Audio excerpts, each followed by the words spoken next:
Hello, welcome back to my YouTube channel. Today I just wanted to talk about what it is like living in London. Things I wish I knew before I moved here. So I thought we just have a little discussion about these things. Yeah, I'm not gonna talk like that the whole YouTube channel. So apologies for whatever is going on here. I don't know what I'm doing. I felt gingered, so I thought I'm gonna do a quick YouTube video, and I thought to discuss things I wish I knew before moving to London. Not like I had a choice, because education called and I answered the call, man. Anyway, so the first thing I wish I knew was how expensive it is. I know what you guys are thinking. Like London is known to be one of the most expensive cities in the world. I know that, but it's expensive. I didn't know it was expensive because each time I visited here, I came with my parents. And each time when you go to a store feeding anything, like obviously they're the ones that handle that. Like I just walk up to a store, I buy something, and it's like I'm waiting for my mom to come and pay. But at this point, it is expensive. Everything, bills, transport, rent. The fact that like I'm better off my parents paying my school fees, paying my this, like without it coming to my account. But the moment it has to leave my account, I'm stressed. Number two, people get emotional when you stand on the left side of the escalator. Like always stand on the right side, because the right side is for people who have time to waste. The left side is for people who are in a rush trying to get their train, and you know London is busy. It goes like this, like this, like this. So I had to learn the hard way, because I was like, why is everybody standing on this side? And then I was just like, I'm gonna be a rebel, and I stood there, and honestly that was the worst mistake ever. I've never stood on the left side of the escalator ever since. So if you're moving to London, make sure you stand on the right if you want to wait for the escalator to take you to where it's taking you to. Number three, I wish I knew that people mind their business here. No, for real. It's a good thing that people mind their business here, because in Nigeria, people do not mind the damn business. They really don't. Because here, literally, you can do the craziest things ever and everyone will just look at you and move on. But in Nigeria, the moment something crazy is happening, if anyone is having a fight, all of a sudden, you have people surrounding you. You have people like, going in them too. Like, nobody asked you.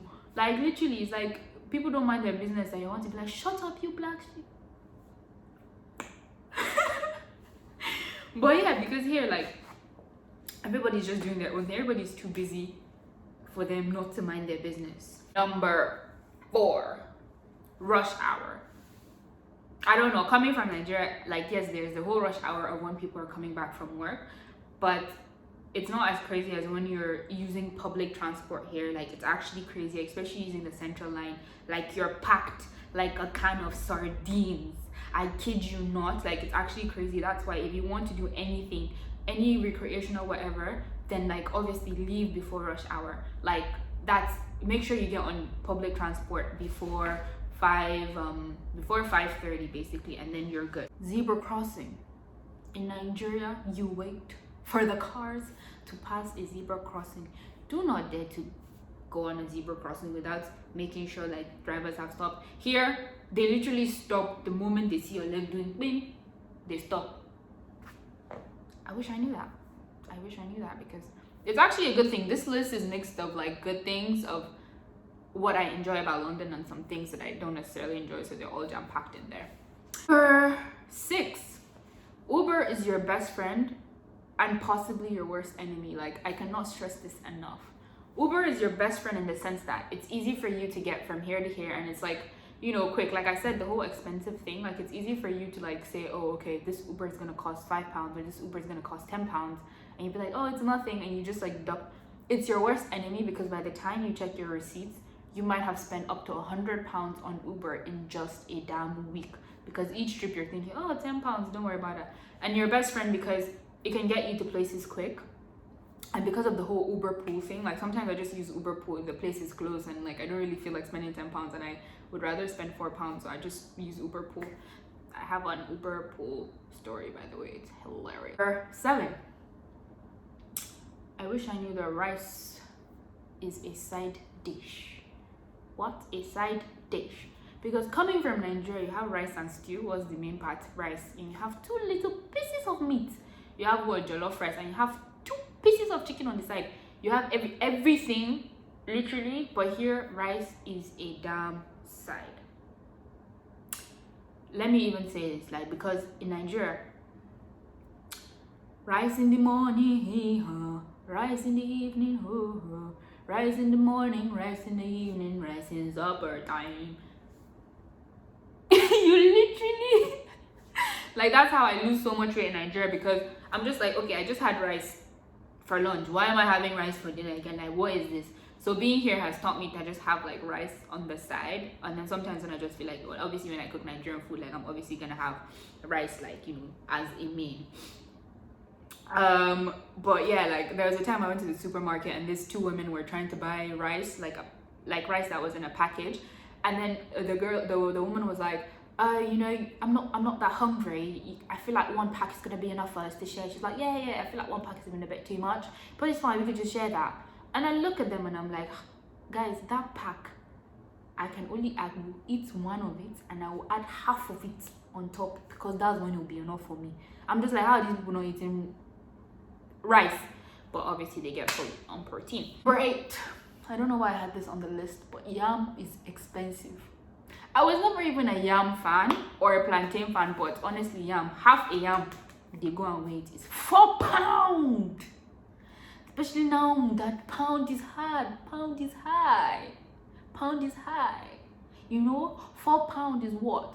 £4 times 400 something, about 2,000. So half a yam, guys, it's expensive. I wish I knew that, because I would have been bringing the yam here.